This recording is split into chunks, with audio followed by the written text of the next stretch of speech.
نحمده ونصلي على رسوله الكريم أما بعد.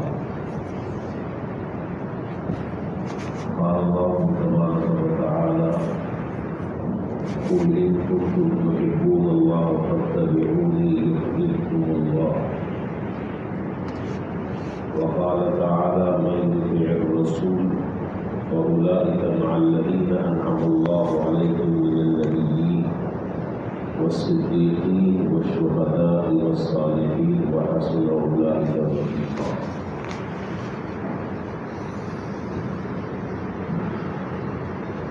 ہر انسان یہ چاہتا ہے اور اس کی یہ خواہش ہے کہ وہ اللہ تعالیٰ کا مقرب بن جائے، اللہ تعالیٰ کا محبوب بن جائے. ہر آدمی کی یہ خواہش ہوتی ہے، اگرچہ عمل میں کوتاہی کے باوجود خواہش ہر انسان کی ہوتی ہے. اللہ تعالیٰ نے ان دونوں آیتوں میں جو میں نے ابھی پڑھی اپنے سامنے، ان دونوں آیتوں میں اللہ تعالیٰ نے اللہ کا محبوب بننے کا ایک نسخہ بیان فرمایا، اور نسخہ بہت سیدھا سادہ سا، بہت آسان سا، ہر شخص کے لیے، ہر زمانے میں رہنے والے کے لیے وہ قابل عمل ہے. ایسا نہیں ہے کہ جس زمانے میں آپ نے یہ بات فرمائی ہو وہ زمانہ وہ لوگ ہو، اب ظاہر ہے کہ بہت فرق آ گیا ہے، اب کوئی دوسرا نسخہ ایسا نہیں. قیامت تک کے آنے والے انسانوں کے لیے وہی نسخہ ہے جو اس وقت آپ نے ارشاد فرمایا. وہ نسخہ کیا ہے؟ وہ نسخہ ہے کہ تم جناب نبی کریم صلی اللہ علیہ وسلم کی سچی اتباع کرو، آپ کی پیروی کرو، آپ کے نقش قدم پر چلو، اپنی زندگی کو حضور کی زندگی کے مطابق اپنا لو، ان کے سانچے میں اپنی زندگی ڈھال دو. اللہ تعالیٰ کے تم مقرب بن جاؤ گے اور اللہ تم سے محبت کرنے لگے گا. بالکل دو چار کی طرح بہت صاف ستھری واضح بات.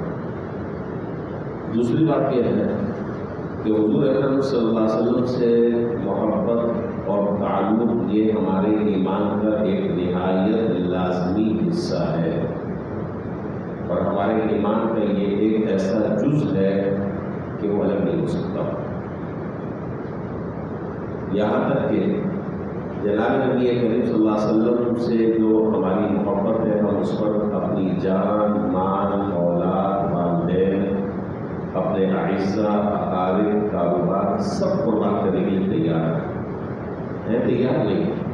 انشاءاللہ یہ ہمارے ایمان کا لازمی حصہ ہے. اس وقت جا کر ایمان ہمارا کامل ہو سکتا ہے، اس کے بغیر ایمان کامل نہیں ہو سکتا. جیسے کہ حدیث میں جناب نبی کریم صلی اللہ علیہ وسلم نے ارشاد فرمایا: لا یؤمن احدکم حتی اکون احب الیہ من والدہ وولدہ والناس اجمعین. اس حدیث میں یہی بات بیان فرمائی، اس وقت تک کہ تمہارا ایمان مکمل نہیں ہو سکتا جب تک کہ میری محبت تمام محبتوں پر غالب نہ ہو. قرآن و سنت سے جو آدمی واقف ہے اور قرآن و حدیث اس کی نظر سے گزرا ہے، وہ اس حقیقت کو بہت اچھے طریقے سے سمجھ سکتا ہے کہ حضور صلی اللہ علیہ وسلم کے ساتھ محبت کا پیمانہ اور معیار دو چیزیں ہیں. اگر یہ پیمانہ اور معیار حضور نہیں بیان کرتے تو حضرت آج دنیا کا نقشہ کچھ اور ہوگا. دو چیزیں آپ نے بیان فرمائی. ایک آپ نے فرمایا کہ میری سنتیں، اور دوسرا معیار ہے حضرات صحابہ کرام.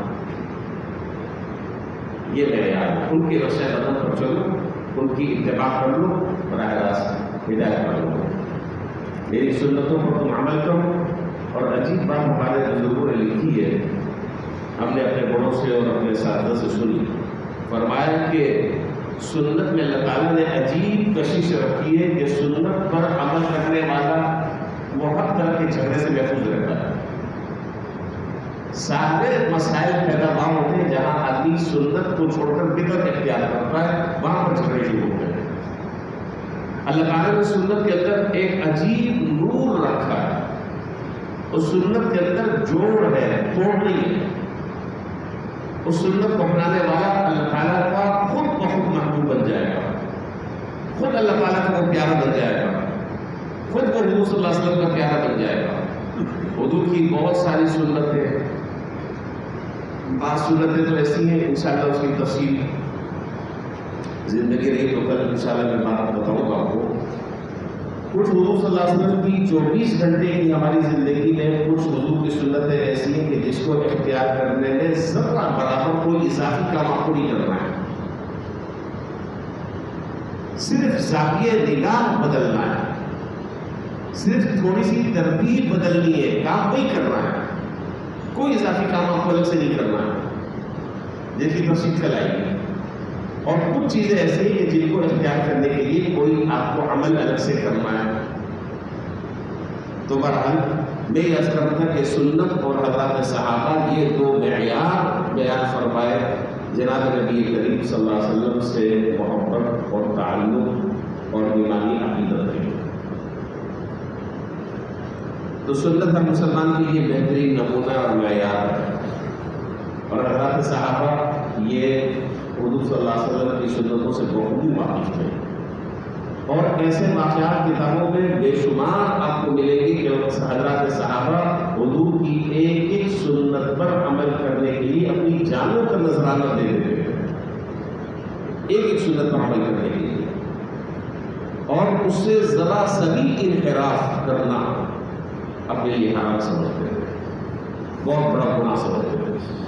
میں دو مثالیں ذکر کر کر بات ختم کر رہا ہوں. سنن ترمذی میں روایت ہے حضرت عبداللہ بن عمر رضی اللہ تعالیٰ عنہ کے سامنے، ذرا سا سمجھیے گا، سمجھ لیں گے بہت ساری اور چیزیں بھی اس سے حل ہو جائیں گی. حضرت عبداللہ بن عمر رضی اللہ تعالیٰ عنہ کے سامنے ایک آدمی کو چھینک آئی،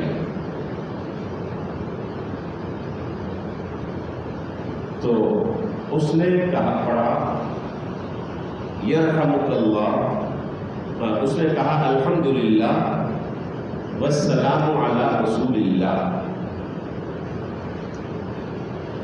میں ترجمہ بھی ساتھ کر دیتا ہوں تاکہ کوئی ساتھی اگر سمجھ پا رہے ہیں تو سمجھ لیں. الحمدللہ میں اللہ تعالیٰ کا شکر ادا کرتا ہوں، والسلام علی رسول اللہ، اور میں درود بھیجتا ہوں حضور صلی اللہ علیہ وسلم پر. دونوں باتوں میں کوئی مسئلہ نہیں ہے، کوئی حرج ہے، ترجمے کے اعتبار سے کوئی مسئلہ ہے نہیں، بظاہر نہیں ہے. الحمدللہ بھی اپنی جگہ، حضور صلی اللہ علیہ وسلم پر درود پڑھنا بھی اپنی جگہ، باعث ثواب ہے، نیکی ہے، دونوں جگہ اپنی، دونوں باتیں کی جگہ درست.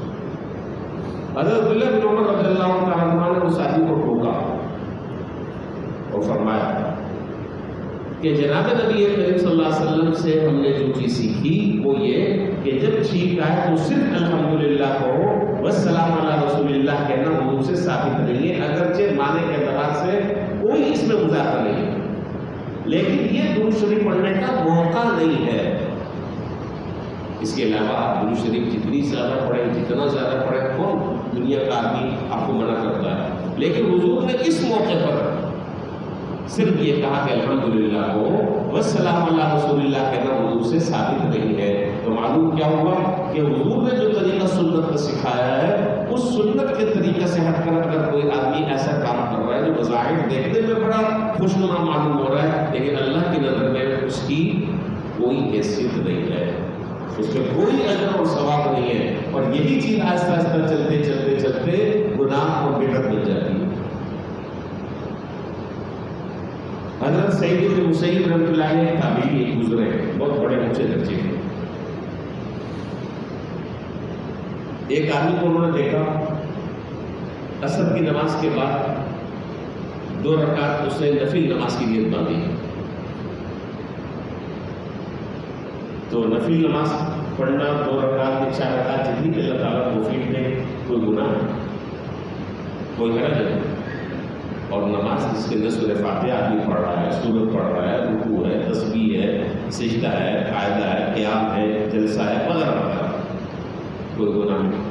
جب اس نے وہ 2 رکعت نماز پڑھ لی تو آپ نے اس کو بلایا، اور بلا کر آپ نے سب تنبیہ فرمائی، فرمایا کہ تم نے 2 رکعت نماز نماز پڑھی ہے اور تم یہ سمجھ رہے ہو کہ تم نے بہت اچھا کام کیا، اللہ تعالیٰ تمہیں اس پر پکڑیں گے، اللہ تعالیٰ تمہیں اس پر گناہ دیں گے، تو اس نے کہا کہ کیا اللہ تعالیٰ مجھے نماز پڑھنے پر عذاب دیں گے؟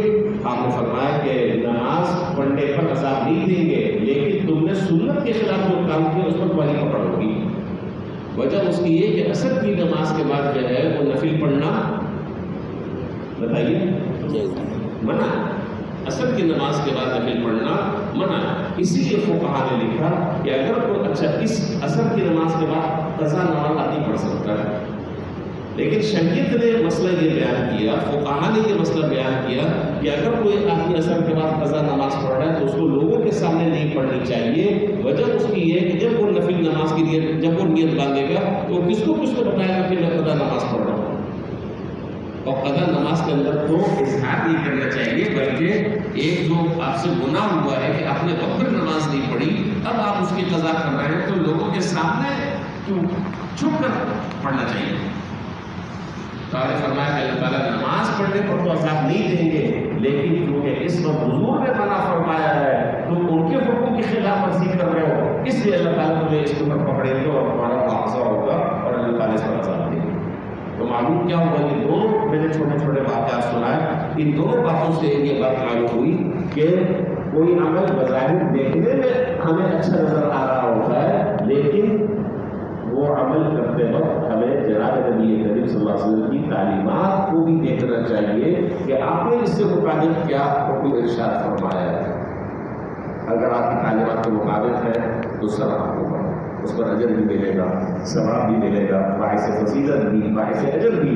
لیکن اگر حضور صلی اللہ علیہ وسلم کی ہدایت کے مطابق نہیں ہے تو اس پر کوئی ذرہ برابر بھی ثواب نہیں ملے گا۔ باقی باتیں انشاءاللہ نکل کریں گے۔ اللہ تعالیٰ نے حضور صلی اللہ علیہ وسلم کی سنتوں کی کامل اتباع کرنے کی توفیق عطا فرمائے۔